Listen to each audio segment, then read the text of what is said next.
Hi, welcome back to Tamara's Timeless Tarot Readings. Let's see. What timeless message does the collective need to know right now?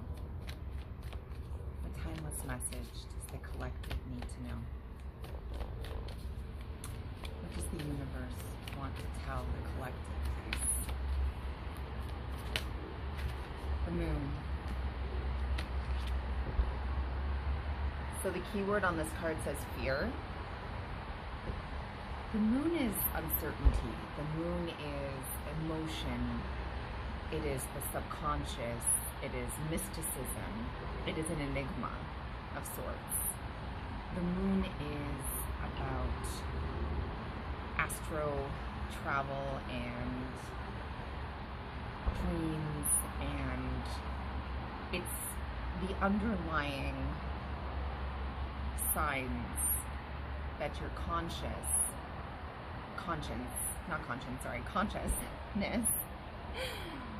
is trying to grasp or grapple at.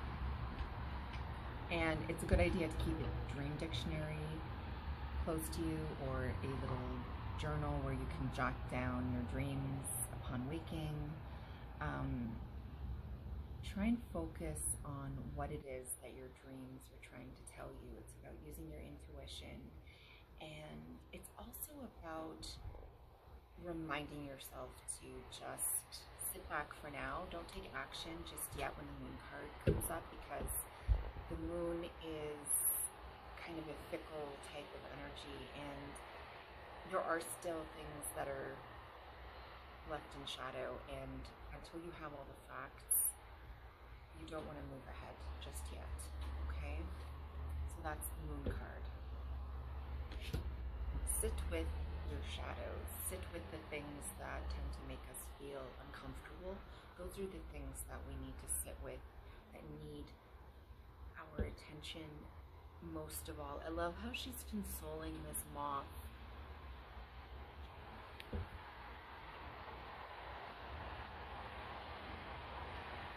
And she has wings of her own. So, and there's a cat. I love this card. Anyway, this is the Enchanted Tarot Love Tarot, I believe it's called, by Monty Farber and Amy Zerner. They have a bunch of decks and a bunch of spiritual tools under their name that they have created over the years. Okay, so let's talk more about the moon. Okay. Two cards came. The Three of Shells is about celebration, and the Two of Shells is about romance. This deck has been shuffled, but the 3 and the 2 came out together.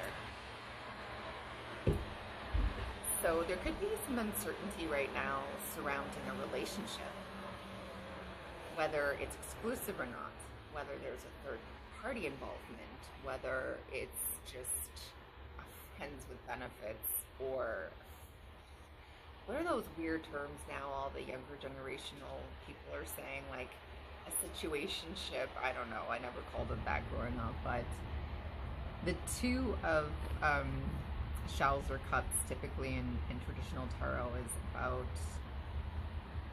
it's about, well, this card says romance, so it doesn't have to be of a romantic nature. It can be platonic. It can be, this can be a friendship that's growing, expanding, right? The 2 expands into the 3.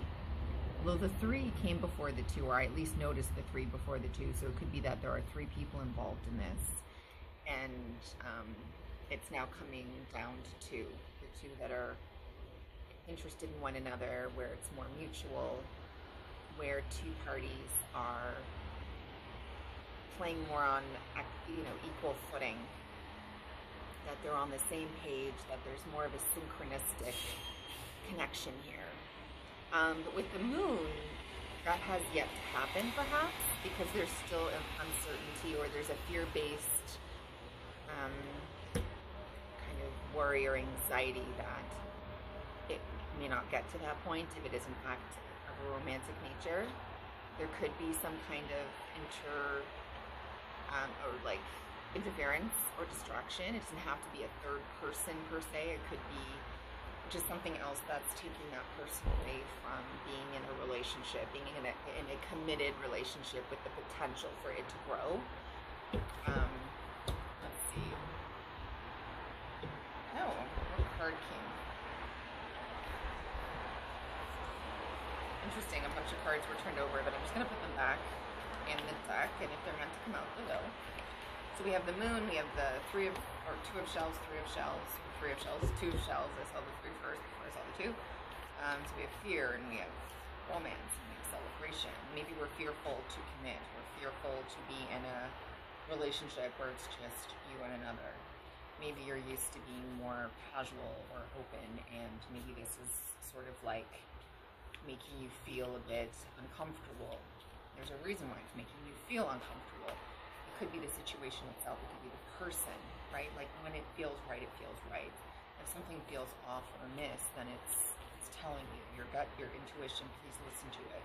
The moon is all about your intuition too, so please pay close attention, do not ignore it. It's telling you something about a relationship of some kind. Again, it does not have to be romantic, it can be platonic, it can be familial, right? It can be someone in your family, it could be someone like a coworker maybe, so it could also be work related. It does not have to be romantic.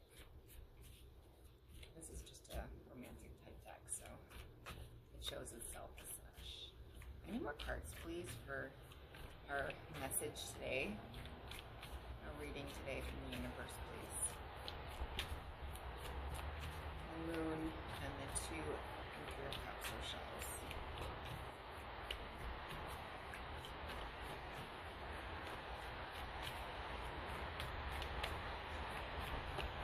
No? There we go. Last card. 5 of shells, disappointment. I really am getting the feeling that this is about romantic love because it is all within the realm of the cups, which is the heart space, the emotions, because 3 cards came out.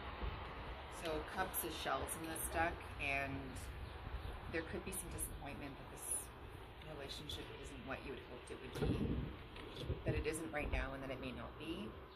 And the moon is casting all these shadows and doubts, and maybe there are some details that have yet to come to light.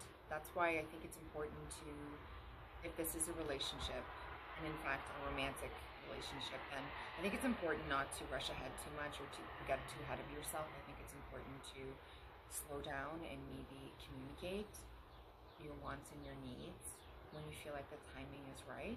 You don't want to sound desperate or come across like you're being aggressive or anything like that, but you still want to